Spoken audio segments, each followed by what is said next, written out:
Сәлеметсіздер көрермендер, бүгін сіздермен 2009 жылы шыққан «Войны света» фильміне шоу жасаймыз. Басталмас бұрын каналыма лайк басып жазылыңыздар. Бұл маған үлкен көмек болады.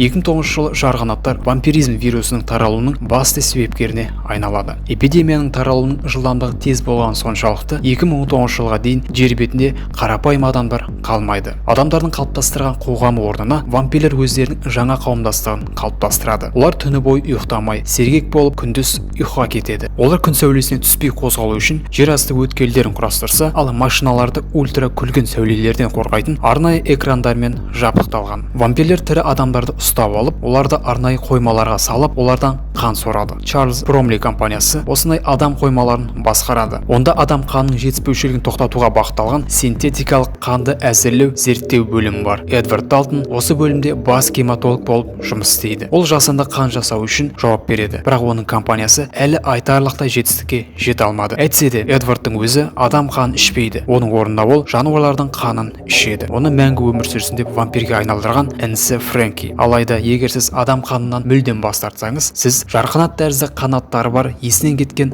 құбыжыққа айналасыз. Вампирлер мұндайларды деграданттар деп атайды, және олардың саны күннен күнге артып барады. Олар көбінесе жер астында тығылып жүріп, басқа вампирлерге шабуыл жасап отырады. Ал жер бетіндегі адамдар саны тек 5% қалды. Осының кесірінен вампирлер аштыққа тап болып, өздері тәрізді вампирлердің қанын іше бастайды. Осылайша ақырындап вампирлер мутацияға тап болып, жаймен құбыжыққа айнала бастайды. Өзгерістің алғашқы белгісі құлақ пішінің өзгеруі. Олар біртіндеп үшкілене бастайды. Осы уақытта Эдвард Далтон бөлімі қан ауыстырғышты маймылдарға салып, сәтті сынақтар өткізеді. Бұны білген бастығы, енді оны вампирлерге де сынап көруіміз қажет деп шешеді. Сынақты лабораторияда өткізіп, сарбаздың денесіне кішкене қан ауыстырғышы салынады. Кенеттен сарбаздың организмі жаңа препаратты қабылдамай, ол атылып кетеді. Қапаланған Эдвард үйіне оралады. Жолай ол өзінің құлағын назар аударып қараса, үшкілене бастапты. Құлағына қатты беліп қараған соншалықты, байқамастан оның көлігі қарама-қарсы жолға түсіп, басқа машинамен соғысуына сәл қалады. Оның ішінен вампир емес, тірі адамдар шығып, оған қару тақап, қауіп төндіре бастайды. Бірақ жақын жерден полиция көлігінің дауысы шығады. Ал олар дәл осы адамдарды қуып жүргендігі белгілі болады. Эдвард оларға өзінің машинасына кіріп, уақытша тығылуға шақырады. Ал өзі полицейлерді алдап, жалған жолға бағыттап жібереді.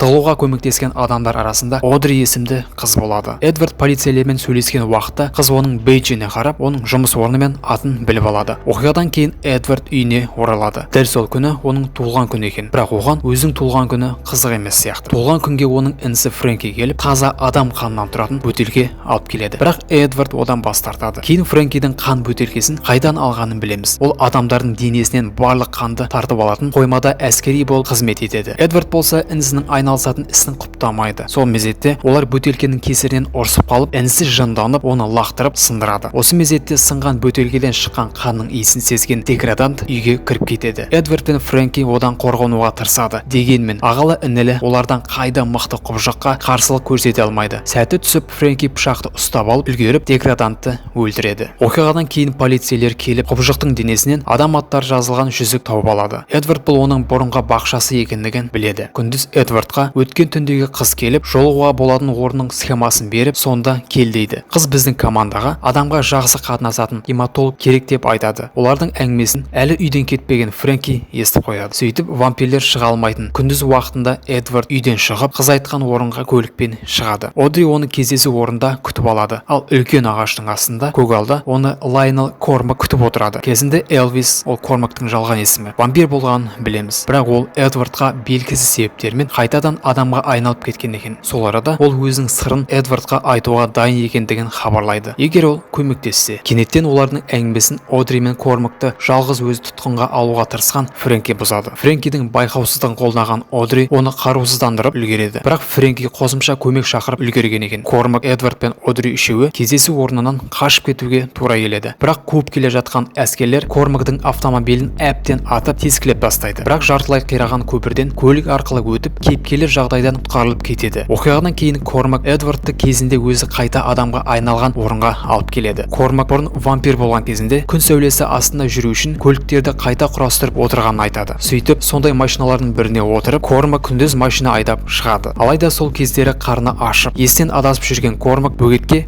кіріп кетеді. Соққының қаттылығынан ол алдыңғы әйнектен ұшып күн сәулесіне күйіп суға түсіп кетеді. Ал одан ол вампир емес, адам болып шығады. Осы жайттан кейін Кормак басқа вампирлерді адам кейпіне келтіру үшін осы құбылыстың сырын анықтағысы келіп жүргенін айтады. Эдвард көмектесуге келіседі. Ал адамдар паналайтын үйге баратқан жолда Одри оның үшкеленген құлағын байқайды. Эдвард деградантқа айналу үстінде. Қыз жағдайды түсіне өзінің кішкене қанын береді. Кейін Эдвардтың бастығы Чарльз Бромли вампирге айналмай басқа адамдармен тығылып жүрген қызын іздей бастағанын білеміз. Алайда оған бірінші кезекте Эдвардты табу маңыздырақ. Осы оймен ол Эдвардтың інісі Фрэнкиді шақырып, ағасын табуға шақырады. Адамдар Эдвардты қала шетіндегі үйге алып барады. Ондағы адамдар вампир Эдвардты аса қуанышпен қарсы алмайды. Осыған қарамастан Эдвард Кормак қалайша адам кейпіне келді деген сұрақпен оның қанын зерттей бастайды. Кормак адамға айналған сәтте не сезгенін егжей-тегжей айтып береді. Эдвард ол не болса да күнге байланысты екендігін аңғарады. Үйде ашытуға арналған ескі шарап күбісі бар. Эдвард бұл құбылысқа қызығушылық танытады. Ол бұл күбі вампирлерге сынақ жүргізуге өте ыңғайлы деп шешеді. Сөйтіп ашыту күбісінен өзіне эксперимент жүргізуді жоспарлаған бөлме салады. Ал сол уақытта вампирлер арасында қан мөлшері азая бастайды. Егер бұрын кофеге 20% қан қосып жасаса, енді оны 5%-ға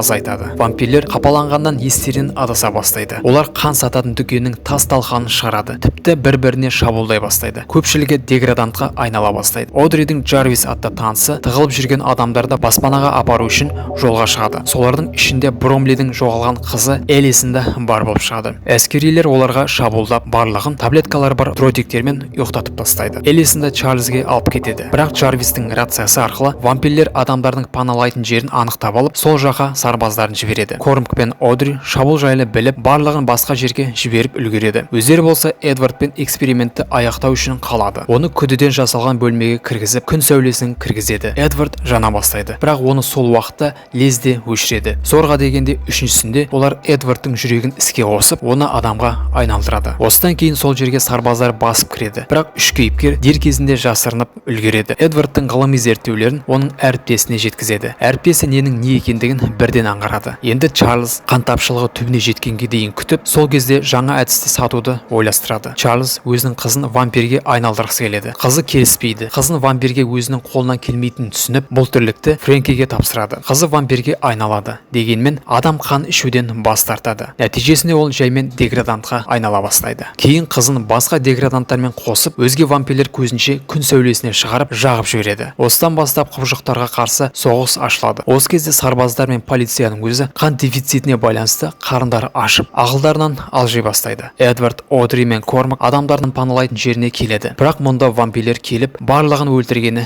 белгілі болады. Үшеуі Эдвардтың зерттеулерін ашқан әріптесіне барады. Олар одан көмек сұрайды. Бірақ ол оларды бастығына сатып береді. Үйге әскерилер басып кіріп, Одриді алып кетеді. Ал Кормак пен Эдвард автошеберханаға тығылып үлгереді. Мұнда оларды Фрэнки кезіктіреді. Ағасы інісіне барлық жайтты айтып берсе де, қарны қатты аш болғандықтан Кормакты тістеп алады. Ең қызықтысы осы жерде белгілі болады. Фрэнки Кормакты тістегеннен кейін Кормак вампирге айналмай, керісінше Фрэнки адамға айналады. Адамға айналған вампирдің қаны бөтен вампирлерге дәрі ретінде әсер ететіндігі белгілі болады. Осыдан кейін Эдвард өзінің бастығының жұмыс орнына барады. Ол айлакерлікке барады. Бастығын өзін вампирге айналдыруға ұсынып, сосын ол зерттеулеріне қайта оралатындығын айтады. Чарльз жаңа дәріні тауып қойғандығын айтады. Бірақ Чарльз сонда да Эдвардты тістеп алады. Нәтижесінде керісінше өзі адамға айналып кетеді. Эдвард оны байлап, лифтпен төмен түсіріп жібереді. Төменде үсті қан Чарльзды көрген сарбаздар аштыққа шыдай алмай, оған баса көктеп жабылып, өшектеп тастайды. Бұдан соң сарбаздар да адам кейпіне келеді. Ал оларға өздерінің әріптес сарбаздары шабуылдап, Эдвард пен Одриді кезіктіреді. Тығырыққа тірелгенде Эдвардтың інісі Фрэнки вампирлерді өзіне шақырып, жанын жампида қылып, ағасын құтқарады. Сол мезетте күтпеген жерден Эдвардтың әріптесі шығып, ол ешқашан адамға айналмаймын деп, оларды өлтіргісі келеді. Аяқ астынан оны біздің назарымыздан тыс қалған Кормак өлтіріп үлгереді. Соңғы сценада Кормак, Одри мен Эдвард қантөгіс оқиғадан тірі шығып, жаңа пандемия бастайды. Бірақ бұл жолы барлығы керісінше. Адамдарды тістеген вампирлер